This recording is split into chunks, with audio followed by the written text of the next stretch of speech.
வணக்கம் நேர்களே, என்னுடைய சேனல் அக்கவுண்ட்ஸ் அண்ட் காஸ்டிங் குருவுக்கு உங்களை நான் வரவேற்கிறேன்.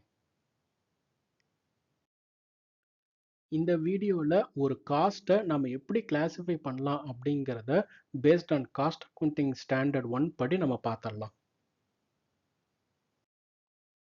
As per the cost accounting standard 1, காஸ்ட்டை வந்துட்டு நம்மளால் 5 வேஸில் கிளாஸிஃபை பண்ண முடியும். First one is nature of expenses, traceability to cost object, third one is a function or activity, fourth one is a behavior, and the last one is a production or operation process. So cost accounting standard 1 ல என்ன சொல்லியிருக்காங்கன்னா, the cost can be classified in 5 ways. Okay, so cost classification is nothing but systematic grouping of cost components. First one வந்து பார்த்தீங்கன்னா by nature of expenses. By nature of expenses base பண்ணி ஒரு cost எப்படி classify பண்ண முடியும்? First one is the nature of expenses. It could be a material cost or it could be a labor cost and it could be a expenses which is other than the material cost or labor cost. Material காஸ்ட்னா என்னன்னு தெரியும். ஒரு ப்ராடக்டை manufacture பண்ணுறதுக்கோ அல்லது ஒரு சர்வீஸை provide பண்ணுறதுக்காகவோ ஒரு மெட்டீரியல் காஸ்ட் இன்கர் பண்ணியிருக்காங்கன்னா that is grouped under the material cost. இப்போ ஃபார் எக்ஸாம்பிள் ஒரு கார்மெண்ட் ஃபேக்ட்ரியில் ஷர்ட் வந்து மேனுஃபேக்சர் பண்ணுறாங்க. அந்த ஷர்ட் மேனுஃபேக்சரிங்காக கிளாத் வந்து யூஸ் பண்ணியிருக்காங்க. எவ்வளோனா ருபீஸ் 2 lakhs ஒர்த்து. ஓகேங்களா? ஸோ தட் கிளாத் காஸ்ட் வந்து பார்த்தீங்கன்னா categorised under the material cost. Labour cost அப்படின்னு எடுத்தீங்கன்னா the amount which are paid to the workers and staffs who are all engaged in the production activity or services. அதெல்லாம் நம்ம வந்து labour காஸ்ட்டில் வந்துட்டு grouping பண்ணிக்கலாம். Direct wages to machine operators, salaries for temporary staff, இது எல்லாமே வந்துட்டு labour காஸ்ட்டில் தான் வரும். And the next one is expenses which is other than the material cost and labour cost. அது என்னன்னா cost other than material and employee cost involve in producing a product or service. ஒரு ப்ராடக்டை manufacture பண்ணுறதுக்கோ அல்லது service பண்ணுறதுக்காகவோ other than material and labour cost என்னெல்லாம் பண்ணியிருக்காங்கன்னா அது எல்லாமே எக்ஸ்பென்சஸ் கேட்டகரியில் தான் குரூப்பிங் பண்ணுவாங்க. For example cost of utilities. யூட்டிலிட்டிஸ்னால் nothing but electricity, water and some other maybe. So இதெல்லாமே வந்துட்டு எக்ஸ்பென்சஸ் தான். ஈவன் ஜாப் ப்ராசஸிங் சார்ஜஸ், அதாவது conversion cost paid to the job workers அல்லது ஜாப் கான்ட்ராக்டர்ஸ், இவங்களுக்கெல்லாம் வந்து பார்த்தீங்கன்னா கொடுக்குற காஸ்ட்டுமே வந்து பார்த்தீங்கன்னா எக்ஸ்பென்சஸில் தான் கிளாஸிஃபை பண்ணுவாங்க. ஸோ நேச்சர் ஆஃப் எக்ஸ்பென்சஸ் அப்படிங்கிறது the cost nature might be a material or labour or it could be an expenses. Next வந்து பார்த்தீங்கன்னா by traceability to cost object. ஒரு காஸ்ட் ஆப்ஜெக்ட்டுக்கு ஒரு காஸ்ட்டை வந்து நம்மளால் வந்து எப்படி ட்ரேஸ் பண்ண முடியுதோ அந்த பேசிஸில் காஸ்ட்டை கிளாஸிஃபை பண்ணுறது தான் ட்ரேசபிலிட்டி டு காஸ்ட் ஆப்ஜெக்ட். ஒரு காஸ்ட் ஆப்ஜெக்ட்டுக்கு ஒரு காஸ்ட்டை நம்மளால் எப்படி ட்ரேஸ் பண்ண முடியும்னா, ஒன்று அது வந்து டைரக்ட் காஸ்ட்டாக இருக்கணும் அல்லது இன்டைரக்ட் காஸ்ட்டாக தான் இருக்க முடியும். டைரக்ட் காஸ்ட் அப்படிங்கிறது என்னென்னா which can be directly identifiable or specifically identifiable to the cost object. அதுதான் வந்துட்டு டைரக்ட் காஸ்ட். உதாரணத்துக்கு material used for a specific product, wages paid to the workers on a specific job, இதெல்லாமே வந்து பார்த்தீங்கன்னா cost which are directly identifiable to the cost. So it is grouped under the direct cost.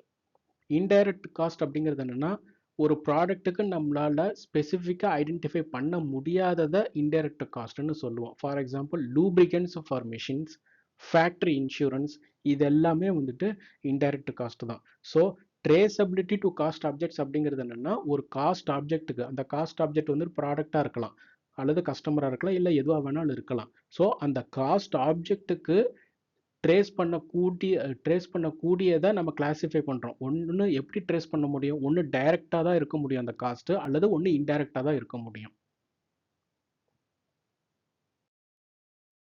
By function or activity.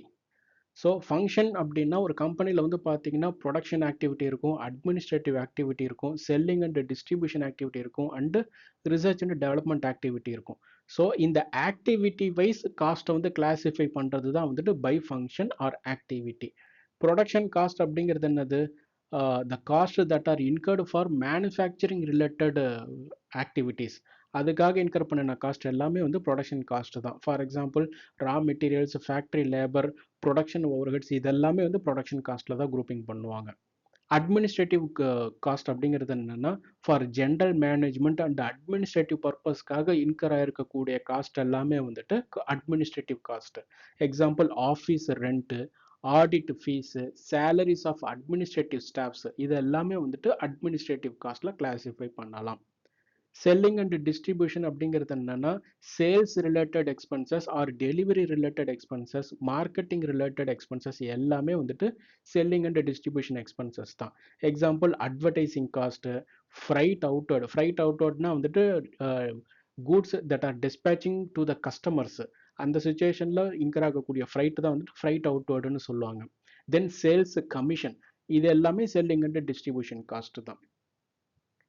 Research and development, original planned investigation to gain new knowledge or improve processes. அதாவது கம்பெனிஸ்ன்னு எடுத்தீங்கன்னா கண்டிப்பாக வந்து ஒரு ப்ராடக்ட்டை development பண்ணுறதுக்கு அல்லது ஒரு new ப்ராடக்ட்டை இன்வென்ஷன் பண்ணுறதுக்கு அப்படின்னு சொல்லிட்டு சம் ரிசர்ச் ஆக்டிவிட்டீஸ் இருக்கும். அல்லது அந்த ப்ராடக்ட்டை இன்னும் அந்த ப்ராடக்ட்னுடைய ஃபீச்சர்ஸை வந்துட்டு இன்னும் இம்ப்ரூவ் பண்ணுறது வந்து பார்த்தீங்கன்னா டெவலப்மெண்ட் கேட்டகரியில் வரும். ஸோ அதுக்காக இன்கர் பண்ணியிருக்கக்கூடிய காஸ்ட் எல்லாமே ரிசர்ச் அண்ட் டெவலப்மெண்ட் காஸ்ட்டில் தான் வந்து குரூப்பிங் பண்ணுவாங்க. Example prototype testing, R and D staff cost. R and D ஸ்டாஃப்னா அந்த ரிசர்ச் அண்ட் டெவலப்மெண்ட்டில் ஒர்க் பண்ணுற ஸ்டாஃபுக்கு கொடுக்கக்கூடிய சேலரி எல்லாமே ஆர்என்டி ஸ்டாஃப் காஸ்ட் தான். பை பிஹேவியர், அதாவது ஒரு காஸ்ட் வந்து எப்படி பிஹேவ் பண்ணுது அந்த பேசிஸில் கிளாஸிஃபை பண்ணலாம். அதாவது ஒரு காஸ்ட் வந்து எப்படி பிஹேவ் பண்ணுன்னா ஒன்று அது வந்து ஃபிக்ஸடாக இருக்கும், அல்லது வேரியபிளாக இருக்கும், அல்லது செமி வேரியபிளாக இருக்கும். ஃபிக்ஸட் அப்படிங்கிறது என்னது, இந்த காஸ்ட் அதாவது ப்ரொடக்ஷன் ஆக்டிவிட்டி இன்க்ரீஸோ டிக்ரீஸோ அல்லது ப்ரொடக்ஷனே இல்லை அப்படின்னா கூட அந்த காஸ்ட் வந்து கான்ஸ்டண்ட்டாக இருக்கிறதுக்கு பேர் தான் வந்துட்டு fixed cost. So example factory rent. இந்த ஃபேக்ட்ரி ரெண்ட் வந்து பார்த்தீங்கன்னா ப்ரொடக்ஷன், நீங்கள் ஆக்டிவிட்டி ப்ரொடக்ஷன் இன்க்ரீஸ் ஆனாலும் டிக்ரீஸ் ஆனாலும் அல்லது ஒரு 2-3 நாள் நீங்கள் ஃபேக்ட்ரி ரன் பண்ணலை அப்படின்னாலும் நீங்கள் அந்த ரெண்ட் வந்து நீங்கள் பே பண்ணி தான் ஆகணும். பட் வேரியபிள் காஸ்ட், அதாவது ப்ரொடக்ஷன் ஆக்டிவிட்டி சேஞ்சஸ் ஏதாவது இருக்குது அப்படின்னா அந்த வேரியபிள் காஸ்ட் வந்து பார்த்தீங்கன்னா சேஞ்ச் ஆகும். So that we call it as a variable cost. For example direct materials, direct labour எல்லாமே வரும். செமி வேரியபிள் அப்படிங்கிறது பார்த்தீங்கன்னா the cost which includes both fixed and variable element அப்படின்வாங்க. Electricity bill in a factory வந்து semi variable தான். Electricity bill வந்து எப்படி semi variable அப்படின்னு எடுத்தீங்கன்னா electricity bill also includes the demand charges. Demand charges வந்து பார்த்தீங்கன்னா ஒரு ஃபிக்ஸடு பார்ட்டு தான். அது வந்துட்டு உங்கள் கன்சம்ஷனுக்கு தகுந்த மாதிரி இந்த டிமாண்ட் சார்ஜஸ் வந்துட்டு சேஞ்ச் ஆகாது. ஸோ அதனால் எலக்ட்ரிசிட்டி காஸ்ட் வந்து comprises both variable and fixed part. By production or operation ப்ராசஸில் ஒரு காஸ்ட் எப்படி கிளாஸிஃபை பண்ணலாம்னா batch cost, process cost, operation cost, contract cost and joint cost. இப்போ பேட்ச் காஸ்ட் அப்படிங்கிறது என்னென்னா ஒரு ஸ்பெசிஃபிக் பேட்சுக்காக இன்கர் ஆகிருக்கக்கூடிய காஸ்ட் வந்து பார்த்தீங்கன்னா பேட்ச் காஸ்ட். எக்ஸாம்பிள் ஒரு 500 ஐடென்டிக்கல் பாட்டில்ஸை மேனுஃபேக்சர் பண்ணுறதுக்காக செலவு பண்ணியிருக்காங்க. ஸோ தட் 500 அப்படிங்கிறது ஒரு பேட்ச். ஸோ அந்த பேட்சுக்காக இன்கர் பண்ண காஸ்ட் வந்து பேட்ச் காஸ்டிங். ப்ராசஸ் காஸ்ட் அப்படிங்கிறது பார்த்தீங்கன்னா கண்டினியூஸ் ப்ராசஸ், அதாவது அவங்களுடைய ப்ராசஸ் வந்து பார்த்தீங்கன்னா கண்டினியூஸாக அந்த ப்ரொடக்ஷன்லேயே இருப்பாங்க. இது வந்து மோஸ்ட்லி இந்த சிமெண்ட் இண்டஸ்ட்ரி, டெக்ஸ்டைல் இண்டஸ்ட்ரி இவங்களுக்கெல்லாம் வந்து அப்ளிகபிள் ஆகும். அந்த மேனுஃபேக்சரிங் ஆக்டிவிட்டி வந்து பார்த்தீங்கன்னா கண்டினியூஸ் ரன்னிங்லேயே இருக்கும். So continuous process, continuous manufacturing activity இருக்கக்கூடிய இண்டஸ்ட்ரீஸ் எல்லாம் வந்து பார்த்தீங்கன்னா ப்ராசஸ் காஸ்ட் கேட்டகரியில் வரும். Cost per unit in cement production தான் எக்ஸாம்பிள். ஆப்ரேஷன் காஸ்ட் அப்படிங்கிறதுனா ஒரு ஸ்பெசிஃபிக் ஆப்ரேஷன் ஆர் ஸ்பெசிஃபிக் ஆக்டிவிட்டிக்காக இன்கர் ஆகிருக்கக்கூடிய காஸ்ட்டை தான் வந்துட்டு ஆப்ரேஷன் காஸ்ட்னு நம்ம கிளாஸிஃபை பண்ணலாம். For example cost of painting operation. அந்த பெயிண்டிங் அப்படிங்கிறது ஒரு ஸ்பெசிஃபிக் ஆப்ரேஷன், அது அதுக்கப்புறம் வந்து அதை எக்ஸிக்யூட் பண்ண மாட்டாங்க. அது வந்து மேபி ஃபியூச்சரில் ரொம்ப டைம் எடுத்துக்கும். ஒரு ஸ்பெசிஃபிக் ஆப்ரேஷன் ஒரு ஸ்பெசிஃபிக் ஆக்டிவிட்டிக்காக பண்ணியிருக்கக்கூடிய காஸ்ட் தான் ஆப்ரேஷன் காஸ்ட். கான்ட்ராக்ட் காஸ்ட், அதாவது கான்ட்ராக்ட்னா இப்போ ஒரு கன்ஸ்ட்ரக்ஷன் எடுத்தீங்கன்னு வச்சுக்கோங்களேன், அதெல்லாம் வந்து ஒரு கான்ட்ராக்ட் போடுவாங்க. இந்த ஒரு ஒரு ஒரு சைட்டில் ஒரு கன்ஸ்ட்ரக்ஷன் கான்ட்ராக்ட்னா அதுக்குன்னு ஒரு ஸ்பெசிஃபிக்காக ஒரு கான்ட்ராக்டை அசைன் பண்ணுவாங்க. அந்த கான்ட்ராக்டுக்காக இன்கர் ஆகிருக்கக்கூடிய காஸ்ட் தான் வந்துட்டு கான்ட்ராக்ட் காஸ்ட். ஜாயிண்ட் காஸ்ட் அப்படின்னா multiple products manufacture from the same raw material which we can classify it as a joint cost. For example oil refining process. இப்போ ஆயில் ரீஃபைனிங் நீங்கள் பண்ணுறதுனால என்ன ஆகும்னா உங்களுக்கு பெட்ரோல், டீசல் அப்படின்னு சொல்லிட்டு மல்டிபிள் ப்ராடக்ட்ஸ் உங்களுக்கு வந்து ஜென்ரேட் ஆகும். So for to produce all those products a common cost is incurred. அந்த காஸ்ட் வந்து பார்த்தீங்கன்னா ஜாயிண்ட் காஸ்ட்டாக நம்ம கிளாஸிஃபை பண்ணலாம். ஸோ இந்த வீடியோவில் ஒரு காஸ்ட் கிளாஸிஃபிகேஷன் பற்றி ஒரு பேசிக் அண்டர்ஸ்டாண்டிங் உங்களுக்கு வந்திருக்குன்னு நான் நம்புகிறேன். என்னுடைய சேனல் அக்கௌண்ட்ஸ் அண்ட் காஸ்டிங் குருவை சப்ஸ்கிரைப் பண்ணுங்கள். இந்த வீடியோ பிடிச்சிருந்ததுன்னா கமெண்ட் பண்ணுங்கள், லைக் பண்ணுங்கள். உங்கள் ஃப்ரெண்ட்ஸ் அண்ட் கலீக்ஸுக்கு இந்த வீடியோ லிங்கை ஷேர் பண்ணுங்கள். உங்களுடைய சப்போர்ட் எப்பவும் எனக்கு தேவை. தேங்க்யூ.